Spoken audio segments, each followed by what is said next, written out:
Hello friends, welcome back to my YouTube channel Arts Students Corner. Today we are going to start the new topic planning. और chapter चल रहा है अभी हमारा third book है politics in India since independence और chapter का नाम है पॉलिटिक्स ऑफ प्लान डेवलपमेंट। तो क्लास 12 का बुक है ये, पॉलिटिकल साइंस का दूसरा बुक है।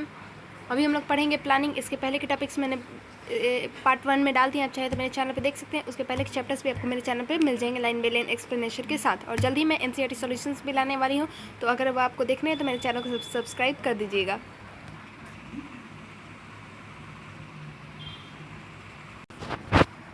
तो इससे पहले कि मैं इस टॉपिक को स्टार्ट करूँ, नीचे एक फिगर दिया हुआ है, उसके बारे में मैं बता देती हूँ। अभी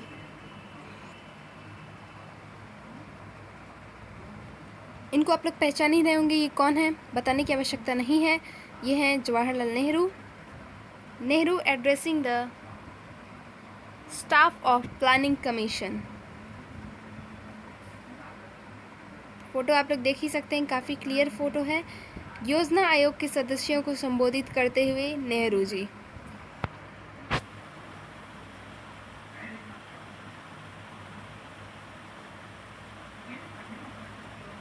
आप लोगों ने फोटो देख लिया, अब हम लोग चलिए बढ़ते हैं टॉपिक की ओर, प्लानिंग। इसका क्या मतलब होता है? नियोजन। फटाफट से इसको पढ़ लेते हैं, देखते हैं इसमें है क्या, बिना देरी की। तो अपने साथ बुक्स खोल के बैठिएगा ताकि आपको समझने में आसानी हो। उम्मीद है आप लोग को वीडियो अच्छा लगेगा। लाइक कर दीजिएगा, शेयर कर दीजिएगा ज़्यादा से ज़्यादा, चैनल को सब्सक्राइब करना मत भूलिएगा। चलिए शुरू करते हैं। Despite the various differences there was a consensus on one point, that development could not be left to private actors, that there was the need for the government to develop a design or plan for the development. मतभेदों के बावजूद एक बिंदु पर सभी सहमत थे कि विकास का काम निजी हाथों में नहीं सौंपा जा सकता और सरकार के लिए जरूरी है कि वह विकास का एक खाका अथवा योजना तैयार करे। In fact, the idea of planning as a process of rebuilding economy earned a good deal of public support in the 1940s and 1950s all over the world. दरअसल अर्थव्यवस्था के पुनर्निर्माण के लिए नियोजन के विचार को 1940 और 1950 के दशक में पूरे विश्व में जन समर्थन मिला था। The experience of Great Depression in Europe, the interwar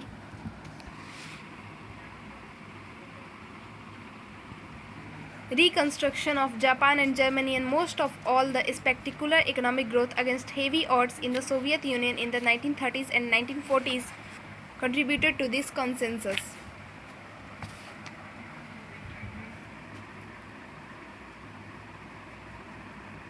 Europe महामंदी का शिकार होकर कुछ सबक सीख चुका था। जापान और जर्मनी ने युद्ध की विभीषिका झेलने के बाद अपनी अर्थव्यवस्था फिर से खड़ी कर ली थी और सोवियत संघ ने 1930 तथा 1940 के दशक में भारी कठिनाइयों के बीच शानदार आर्थिक प्रगति की थी। इन सारी बातों के कारण नियोजन के पक्ष में दुनिया भर में हवा बह रही थी। Thus the planning commission was not a sudden invention. इस तरह देखें तो योजना आयोग कोई आकस्मिक आविष्कार नहीं था। In fact, it was a very interesting history.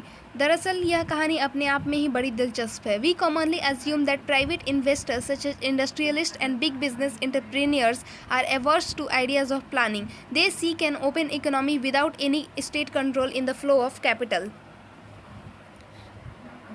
हम आमतौर पर सोचते हैं कि निजी निवेशक मसलन उद्योगपति और बड़े व्यापारिक उद्यमी नियोजन के पक्ष में नहीं होते। वे एक खुली अर्थव्यवस्था चाहते हैं जहां पूंजी के बहाव पर सरकार का कोई अंकुश न हो। That was not what happened here. लेकिन भारत में ऐसा नहीं हुआ। Rather, a section of big industrialists got together in 1944 and drafted a joint proposal for setting up a planned economy in the country.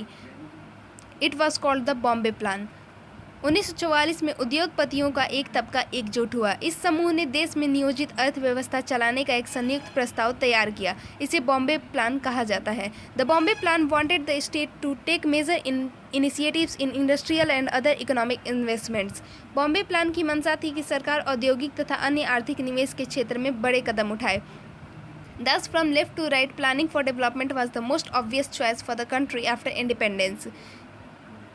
इस तरह चाहे दक्षिणपंथी हो अथवा वामपंथी, उस वक्त सभी चाहते थे कि देश नियोजित अर्थव्यवस्था की राह पर चले। Soon after India became independent, the planning commission came into being. Bharat के आज़ाद होते ही योजना आयोग अस्तित्व में आया। The prime minister was it's chairperson और प्रधानमंत्री इसके अध्यक्ष बने। It became the most influential and central machinery for deciding what path and strategy India would adopt for its development.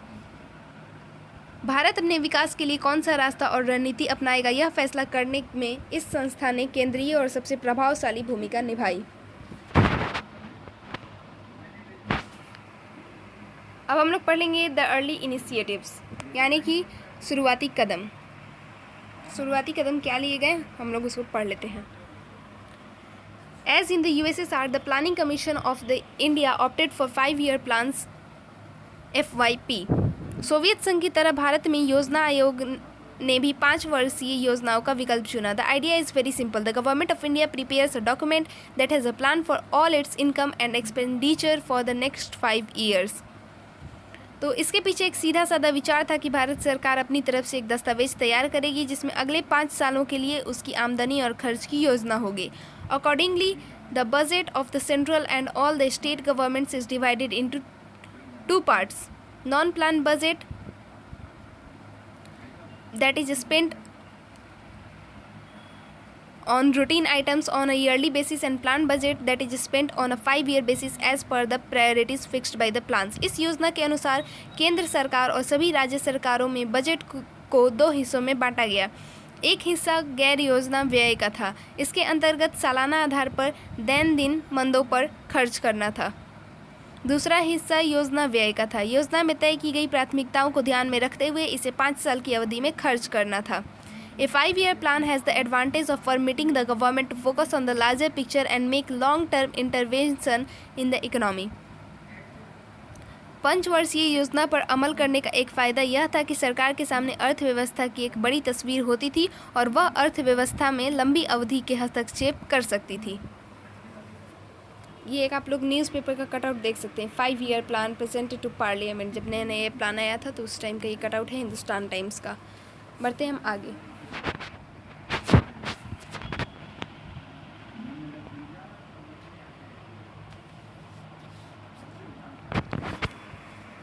The draft of the first 5-year plan and then the actual plan document released in December 1951 generated a lot of excitement in the country।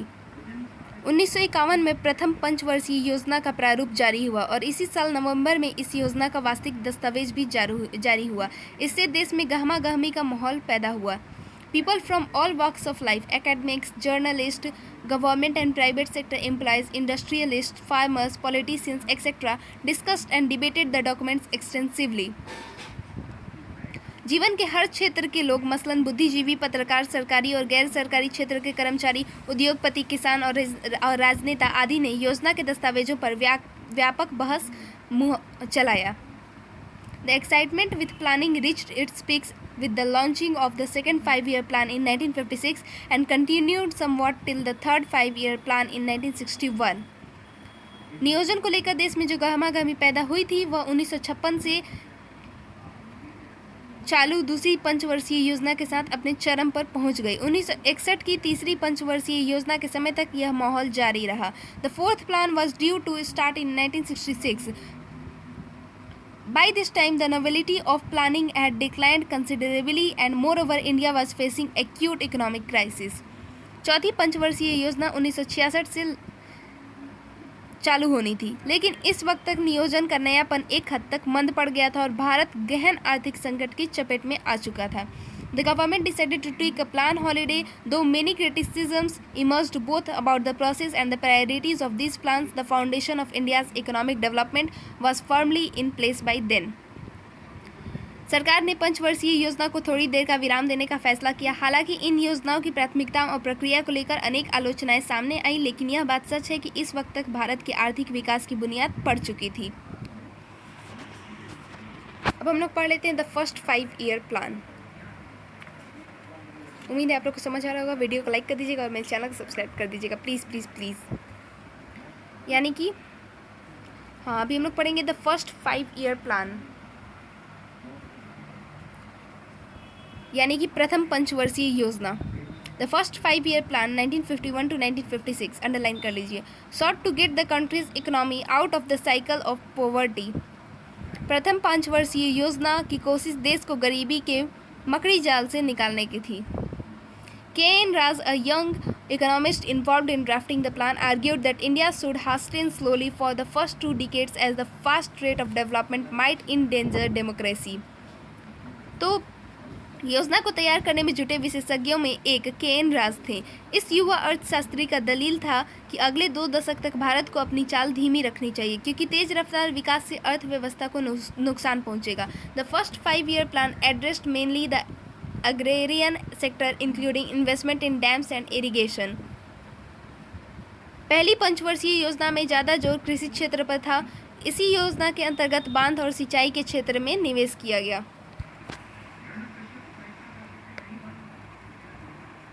Partition and needed urgent attention.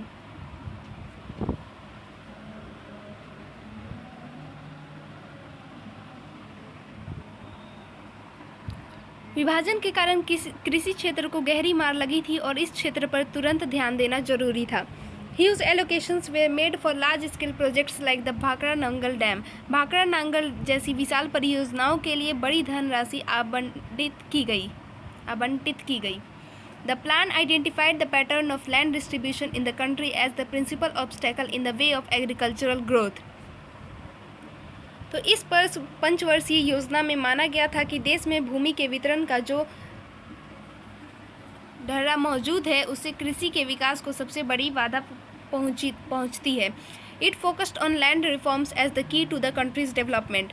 इस योजना में भूमि सुधार पर जोर दिया गया और उसे देश के विकास की बुनियादी चीज़ माना गया। On the basic aims of the planners was to raise the level of national income, which could be possible only if the people saved more money than they spent. मैं स्लिप ऑफ टंग हो जाता है उसके लिए sorry. योजनाकारों का बुनियादी लक्ष्य राष्ट्रीय आय के स्तर को ऊंचा करना था। यह तभी संभव था जब लोगों की बचत उनके खर्च से ज़्यादा हो। As the basic level of spending was very low in the 1950s, it could not be reduced any more. 1950 के दशक में खर्च का स्तर बहुत ही नीचे था, इसे अब और कम नहीं किया जा सकता था। So the planners sought to push savings up. योजनाकारों ने बचत को बढ़ावा देने की कोशिश की। That too was difficult as the total capital stock in the country was rather low compared to the total number of the employable people. यह काम भी कठिन था क्योंकि देश में रोजगार के काबिल जितने लोग थे उनकी तुलना में देश का मौजूदा पूंजी भंडार कम था। Nevertheless, people's saving did rise in the first phase of the plan process until the end of the third 5-year plan, but the rise was not as spectacular as was expected at the beginning of the first plan. बहरहाल नियोजन की प्रक्रिया में लोगों की बचत तीसरी पंचवर्षीय योजना तक बढ़ी, लेकिन यह बचत उम्मीद के अनुरूप नहीं थी।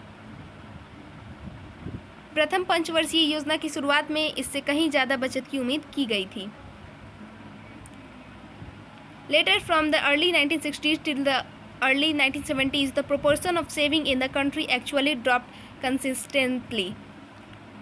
बाद के दिनों में यानी 1960 के दशक से लेकर 1970 के दशक के शुरुआती सालों तक बचत की मात्रा में लगातार कमी आई।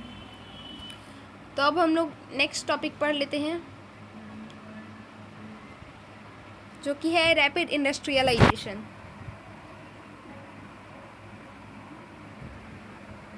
इंडस्ट्रियलाइजेशन का मतलब होता है औद्योगिकरण।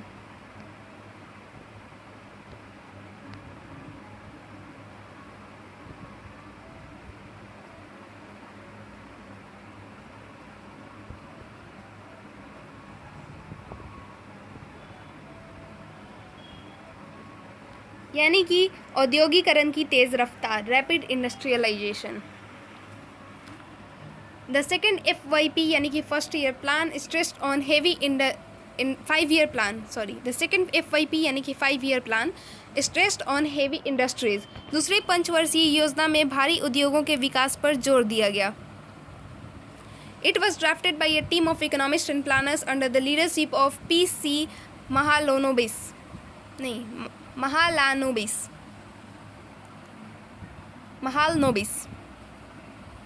महालनोबिस। दूसरी पंचवर्षीय योजना में भारी उद्योगों के विकास पर जोर दिया गया। PC महालनोबिस के नेतृत्व में अर्थशास्त्रियों और योजनाकारों की एक टोली ने यह योजना तैयार की थी।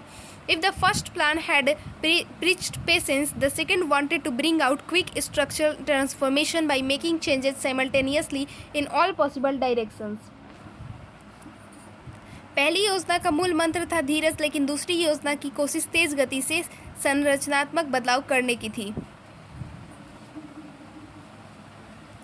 Before this plan was finalized, the Congress Party at its session held at Awari near the then Madras city passed an important resolution. इसके लिए हर संभव दिशा में बदलाव की बात तय की गई थी. सरकार ने देसी उद्योगों को संरक्षण देने के लिए आयात पर भारी शुल्क लगाया. This was reflected in the second plan. The government imposed substantial tariffs on imports in order to protect the domestic industries. Such protected environment helped both public and private sector industries to grow. As savings and investments were growing in this period, a bulk of these industries like electricity, railways, steel, machineries and communication could be developed in the public sector. Indeed, such a push for industrialization marked a turning point in India's development. संरक्षण की इस नीति से निजी और सार्वजनिक क्षेत्र के उद्योगों को आगे बढ़ाने में मदद मिली. चूंकि इस अवधि में बचत और निवेश दोनों ही बढ़ रहे थे, इसलिए बिजली, रेलवे, इस्पात, मशीनरी और संचार जैसे उद्योगों को सार्वजनिक क्षेत्र में विकसित किया जा सकता था. दरअसल औद्योगिकरण पर दिए गए इस जोर ने भारतीय अर्थव्यवस्था के विकास को एक नया आयाम दिया. यहाँ पे पीसी महालनोबिस के बारे में दिया हुआ, इसको पढ़ लेते हैं. देख रहे हैं आप लोग, पहले जो भी होते थे उस टाइम के नेता वगैरह, उनका स्टैम्प पे डाल दिया जाता था. ये भी शायद एक स्टैम्प ही है जिन पे इनका फ़ोटो है. स्टैम्प नहीं है, शायद नोट है, पता नहीं क्या है, ये टिकट है क्या है, पता समझ नहीं आ रहा. 100 लिखा हुआ है. अच्छा छोड़िए, हम लोग पढ़ लेते हैं इनके बारे में. PC Mahalanobis, scientist and statistic. Oh, maths के टाइम पढ़ने में बहुत दिक्कत होता था. Statistician of international repute, sorry अगर मैंने गलती पढ़ा होगा तो, अंतर्राष्ट्रीय स्तर के विख्यात वैज्ञानिक एवं स्टैटिस्टिशियन थे. ठीक है. Founder of Indian statistical institute 1931, भारतीय सांख्यिकी संस्थान 1931 के संस्थापक थे ये. The second plan, architect of the second plan, दूसरी पंचवर्षीय योजना की योजनाकार थे ये. Supporter of rapid industrialisation and active role of the public sector, तीव्र औद्योगिकरण और सार्वजनिक क्षेत्र की सक्रिय भूमिका के समर्थक थे. अब हम लोग पढ़ लेते हैं अपने पैरा को जिसको हमने छोड़ दिया था. इट हावेवर से शुरू करेंगे हम लोग. It however had its problem as well, बहरहाल इसकी कुछ समस्याएं भी थीं. India was technologically backward, so it had to spend precious foreign exchange to buy technology from the global market. फिरंगी लोग ऐसे ही बोलते हैं ना. भारत प्रौद्योगिकी के लिहाज से पिछड़ा हुआ था और विश्व बाजार से प्रौद्योगिकी खरीदने में उसे अपनी बहुमूल्य विदेशी मुद्रा खर्च करनी पड़ रही थी. देखिए मैं अभी पढ़ूंगी, वैसी कोशिश कर रही हूँ. Thus, as industry attracted more investment than agriculture, the possibility of food shortage limitless. आप लोग समझ ही नहीं है, मैं पढ़ के नहीं हूँ. इसके अतिरिक्त उद्योगों ने कृषि की अपेक्षा निवेश को ज़्यादा आकर्षित किया. ऐसे में खाद्यान्न संकट की आशंका सता रही थी. The Indian planners found balancing industry and agriculture really difficult. Bharat की योजनाकारों को उद्योग और कृषि के बीच संतुलन साधने में भारी कठिनाई आई. The third plan was not significantly different from the second. Critics pointed out that the plan strategies from this time around displayed an unmistakable urban bias. तो तीसरी पंचवर्षीय योजना दूसरी योजना से कुछ खास अलग नहीं थी. आलोचकों ने ध्यान दिलाया कि इस समय से योजना की रणनीतियों में सीधे सीधे शहरों की तरफदारी होती नजर आ रही है. Others thought that industry was wrongly given priority over agriculture. कुछ अन्य लोगों का मानना था कि कृषि की जगह उद्योग को प्राथमिकता देकर गलती की गई है. There were also those who wanted focus on agriculture related industries rather than heavy ones. कुछ ऐसे भी लोग थे जो चाहते थे कि भारी उद्योगों की जगह कृषि आधारित उद्योगों पर जोर दिया जाए. फ्रेंड्स, उम्मीद है आप लोग को अभी तक जो भी मैंने पढ़ाया वो समझ आया होगा, आप लोगों ने ध्यान से पढ़ा होगा. और सॉरी अगर मेरा कहीं स्लिप ऑफ टंग हो गया होगा, कुछ मैंने उल्टा सीधा पढ़ दिया होगा, तो क्योंकि जोर जोर से पढ़ना पड़ता है, जल्दी जल्दी मेरा आवाज़ निकलता है तो हो जाता है कभी कभी, इसके लिए सॉरी. सो फ्रेंड्स, एक लाइक तो कर दीजिएगा, मैंने इतनी मेहनत की है वीडियो में तो, और शेयर कर दीजिएगा ज़्यादा से ज़्यादा अपने दोस्तों के साथ जो भी आपके साथ पढ़ना चाहते हैं या पढ़ रहे हैं, आपके जान पहचान में जो भी हैं। और प्लीज़ प्लीज़ प्लीज़ सब्सक्राइब कर दीजिएगा। सब्सक्राइब का बटन होता है रेड कलर का, उस पर क्लिक करना है, सब्सक्राइब कर दीजिएगा। Thank you for watching the video.